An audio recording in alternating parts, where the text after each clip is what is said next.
Good day mga ka-farmer. So nandito tayo ngayon sa tanim kong ampalaya. Okay, so yung gagawin natin ngayon ay magpo-pruning tayo. Dahil malalaki na sila. Ito. Kagaya nito. So tatanggalin natin to. Yung ititira lang natin itong mother na trunks papunta sa taas. Yun. Oh, dahil may mga bulaklak na. Ito lang ititira natin papunta sa taas. Doon natin pagapangin at doon sila magbubunga ng marami. So kagaya nito, tatanggalin natin to kasi sila yung kumakain ng taba ng lupa. Tapos ito, tatanggalin natin to. Ito pa mga ka-farmer, mula sa puno to, tatanggalin natin to.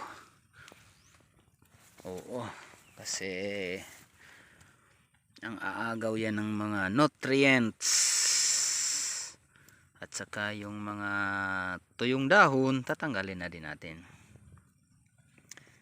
Pagkatapos kung mag-pruning ay mag-i-spray tayo ng fungicide. Kasi parang nag-yellowish yung mga dahon niya. Oo, dito pa sa puno parang nag-yellowish. So i-spray ako ng fungicide. Hahaluan ko na din ng insecticide. Yun. Malalaki na sila mga ka-farmer. Gumagapang na sa taas na. Yun, tingnan natin.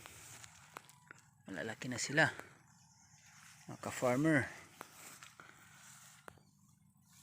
Magpo-pruning tayo. Wow, ganda. Ganda ng dahon mga ka-farmer. Ang ganda, ang tataba ng mga puno. Ito, tatanggalin natin to ngayon mga ka-farmer. Tanggalin natin to. So tatanggalin natin to, yung mga dahon. Ito, tanggalin natin to. Para kasi dito tumitira yung mga insekto, mga piste. Tatanggalin natin to mga ka-farmer. Mga sanga, tatanggalin natin to. Tsaka itong mga dahon. Kasi yung dahon na sa puno, tatanggalin natin to. Kasi malakas silang kumain ng nutrients. To, tatanggalin natin to mga ka-farmers. To, tanggalin natin to. Tapos ito, malalaking trunks, yung mother trunks, yun yung ititira natin. Ito yung mother trunks, tatanggalin natin to. Tapos itong mga dahon, tanggalin natin to mga ka-farmers. Dapat malinis dito sa puno kasi dito tumitira yung mga peste. Ito, tatanggalin natin to mga ka-farmers. Ito, tatanggalin natin to. Ito, tatanggalin natin tong sanga. Ito pa, tatanggalin natin to. So titira lang natin to, yung mother na trunk. Mother trunk. Ito, tatanggalin natin to mga ka-farmer.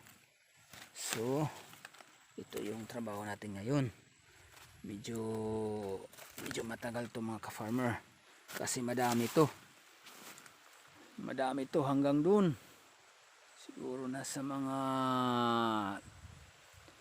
more than 300 na puno to lahat. Tatanggalin natin to, lilinisan natin yung puno nila para mas magandang tingnan, para hindi sila bahaya ng mga ibang mga peste, ng mga uod. Ito tatanggalin natin to mga ka-farmer. Dapat saka bubunutin na din natin yung mga damo. Okay. Kasi kompetensya yan sa taba ng lupa. Bubunutin natin to. Ito, madami-dami ngayon yung popruningan natin mga ka-farmer. Madami ngayon. Madami ito ngayon Yun, nag-aambon na, umambon. Uulan na, uulan. Uy, nako. Nako. Ito. Uy, yun. Sabi ko na nga ba, ulan na ulan na. Yun, lumakas pa ang ulan. Oh. Lumakas pang ulan. Lumakas pang ulan. Yun. Yun mga ka-farmer. Ito yung trabaho natin ngayon. Ang tawag dito ay pruning. Magpo-pruning tayo. Tatanggalin natin yung mga sanga na hindi karapat-dapat na masanga. Hindi naman natin ubusin yung sanga. Ganito, kagaya nito mga ka-farmer. Ititira ko na siya kasi good trunk siya. Maganda yung ano niya, maganda siya, mataba. Tapos ititira natin. Ito, maliliit, tatanggalin natin to. Yun lang mga ka-farmer. So, uulan na. Punta muna tayo sa ating bahay kubo. Sisilong muna tayo ka-farmer. Oh. Okay. Ito. Sisilong muna tayo. Oh. Ang upo, ang ganda. Ganda, ang ganda ng bunga. Gandang kinis. Ang kinis ng mga upo. Ang daming bulaklak. Uulan na. Ulan na. Ito pang dalawang upo. Sarap nito. Sarap yan sa gata. Gata na mayroong paksiw na isda. Silong muna tayo mga ka-farmer. Silong na tayo kasi ulan.